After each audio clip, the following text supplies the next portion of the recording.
Reka nongere mbifurize gukomeza kugira ibihe byiza inshuti bakunzi ba Sport Galaxy Rwanda ndabasuje kandi mbaye ikaze nizere ko mumeze neza cyane nk'ibisanzwe turi kuwa gatanu nizere ko muri kugira intangiriro nziza za weekend nizere ko kandi muri aya masaha igicamunsi y'umugoroba mukomeje kugubwa neza muri rusange byo muri gukora bikomeje kugenda neza ndagusuje wowe wakanze subscribe uherereye mu bice bigiye bitandukanye by'igihugu amajyepfo amajyaruguru intara y'Iburasirazuba uburengerazuba ndetse n'umujyi wa Kigali especially abanyamujyi ndabasuje kandi nizere ko mumeze neza cyane ubwo rero murabimenyere ko hano kuri Sport Galaxy Rwanda na makuru y'imikino abagezweho niyo abatuzanye tubatuje ngo dukomeze kugenda tubaganiriza byinshi babikomeje kugenda bivugwa mu mikino hano mu Rwanda cyane cyane tugaruka ku ikipe ya APR Football Club turebera hamwe byinshi bikomeje kugenda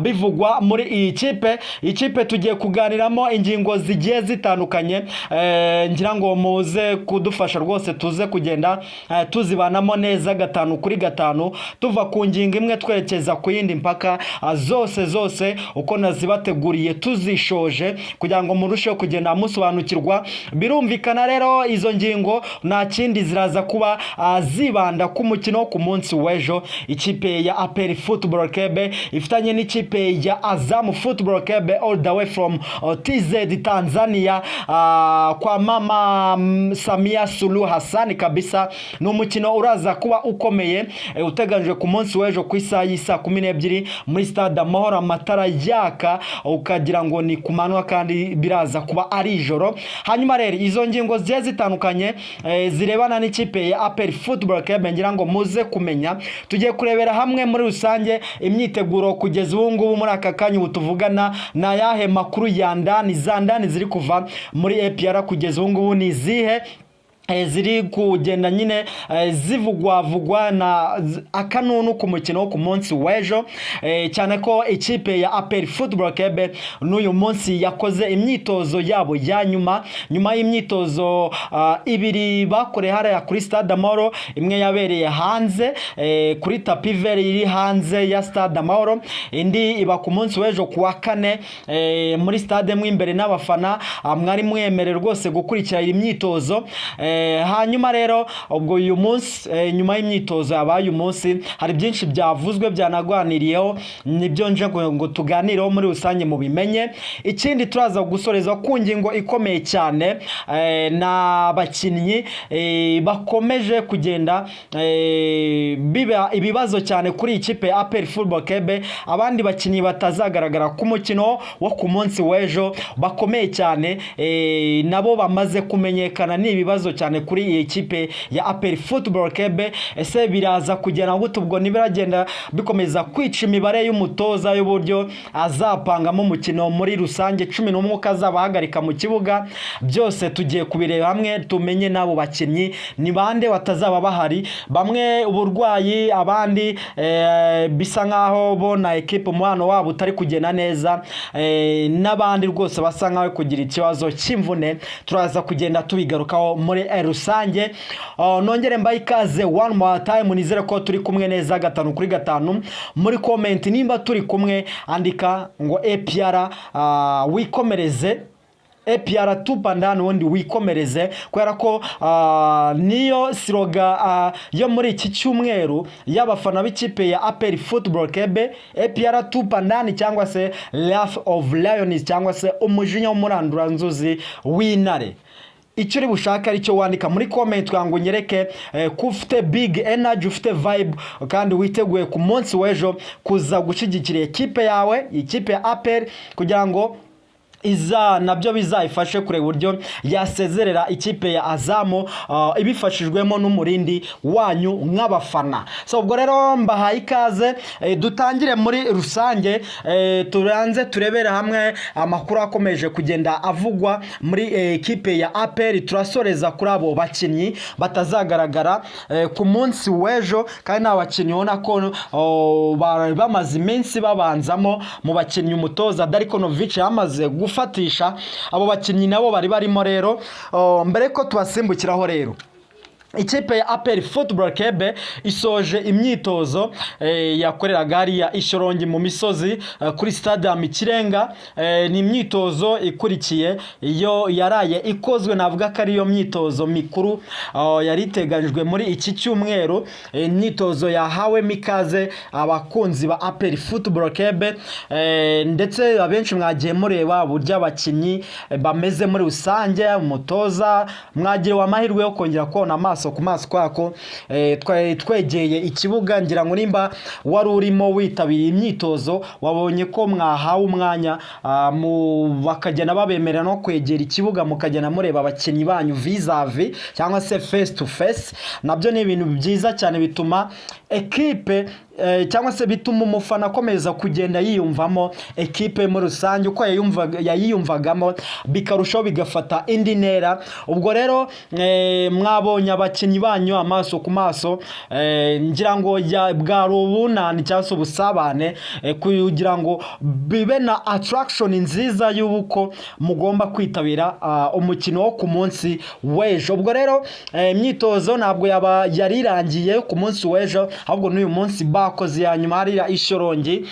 Mutoza ngira ngo ku munsi w'ejo ntabwo yerekanye ibye byose uburyo azapanga, ngira ngo babonye ko abakinnyi bitozaga buri wese ibyo abonye, n'abatoza bashira kukabona ntabwo bari kwerekana neza, kuko ni yabapanze mu kibuga ngo bakine imikino kwa ngo wenda bihishusho buri muntu wese witabiriye imyitozo wabonaga ko hari ikintu barimo barahisha. Ubwo rero hano Ishyorongi bakoze imyitozo, mutoza yongeye kugaragaza tactique ndetse n'uburyo azapanga ekipe ye kugira ngo bizatanga umusaruro. Abakinnyi bose bari bahari, uretse abo bafite ibibazo batazanagaragara no ku munsi w'ejo, ariko nabo ku myitozo bari bahari, uretse ko batakoze.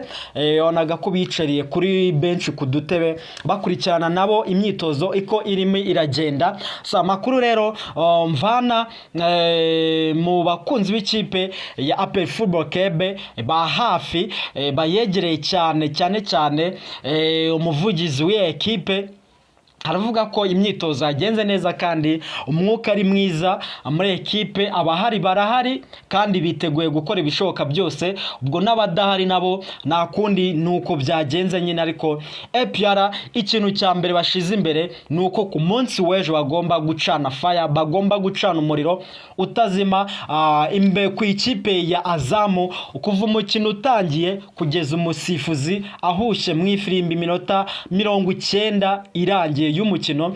Tubitse ko ku munsi w'ejo hashobora kuzabaho gutera penalty, nabyo bizashoboka igihe cyose APR yatsinda igitego kimwe ku busa umukino ukarangira gutyo, bishobora kuganisha muri penalty shootout. Nabyo nyine ni ibintu mugomba kumenya ko nabyo bigomba kuzabaho bitewe na resulta zizava mu minota yose y'umukino uko ari 90. So ubwo rero nuko ibintu bimeze muri rusange. Twihuse cyane rero ku bakinnyi badahari ku munsi w'ejo kubera ibibazo n'izindi mpamvu zigiye zitandukanye. Nk'urugero ni uwitwa Ruboneka Jean Bosco. Uyu musore yari amaze igihe kinini, navuga ko ari umwe mu nkingi za mwamba muri ikipe ya APR Football Club, umwe mu basore bakina mu kibuga hagati, ariko akaba yagukina mu kibuga hagati muri mediane centrale, ariko ugasanga n'igice cy'imbere cyane kigana ku busatirizi yagufasha ko imyanya yose afite iyo capability yo kuba yayikoresha igihe cyose nta mvuna afite, nta n'ikindi kibazo, cyangwa se igihe cyose umutoza abimusabyemo kwerekana ubushobozi bwose afite. Ruboneka Jean Bosco afite ubwo bushobozi, ariko kubera rero ikibazo cy'uburwayi ku munsi w'ejo nibwo byamenyekanye ko atazaboneka arwaye, ariko ataramenyekana indwara. Uyu munsi rero byaje kumenyekana ko abaganga bamusuye bakaza kumusuzuma basanze arwaye malariya niyo yafashe uyu musore Ruboneka Jean Bosco. Ubwo rero ibyo biratuma ku munsi w'ejo atazagaragara kuri uyu mukino navuga ko ari shoke ikomeye cyane ku mutoza Darko Novic ndetse no ku mipangire ya ekipe, kubera ko ko wapanga kose 11 nubwo bano banyamahanga baje, ariko Ruboneka ntabwo abagomba kubaburamo, ubwo ariko nyine nta kundi, bizatuma habaho gutanga umwanya ku bandi bakinnyi batari basanzwe babona amahirwe yo kubanzamo. So ngayo nguko rero Boneka Jean Bosco maybe ashobora kuzagaruka no ku mukino bafitanye n'ikipe ya Rutsiro, ashobora kutazawukina akazagaruka ahubwo ku mukino bazakina n'ikipe ya Rayon Sport kuri 14 bakina umukino w'umunsi wa gatatu. Nta gihindutse nayo makuru ndimo ndakurura muri APR kuri kijyanye n'uburwayi bwa Ruboneka Jean Bosco. Undi mukinnyi rero n'uwitwa Nshimiyimana Ismail Picho, uyu rwose arasezera muri APR bidatinze, ariko yagenda atagenda. Hari Picho yavuze ko rwose abamwegera avuze ko byamurakaje cyane uburyo ikipe ya APR yaba yaramutakarije umwanya, tumye rwose igihe cye gipfa ubusa. Aravuga ati nimba mwarabonaga muri projet yanyu nshasha nazagaragaramo mwakambwije ukuri hakiri kare ngatangira gushaka ama ekipe nakerekezamo, cyangwa se ngatangira n'ibigano n'izindi kipe zinshaka, aho kugira ngo monde kuri iki gihe na Amerika tusange yari kurangira. Ati yo ni timing itari nziza. Pichu rero mwe mu bakinnyi ntabwo twavuga ko ari umukinnyi mubi, umukinnyi uraho hagati na hagati ugerageje ukina mu kibuga neza, ariko bijyanye na projet PR ntabwo umutoza abonye ko azamukoresha. Ubwo rero isa n'isa aratandukana n'ikipe. Rero umuntu uri gutandukana n'ikipe ndetse navugwa ko yahawe release letter na mpamvu yuko byagaragara kuri feuille de match. Ubwo rero nawe nuko ibintu bimeze.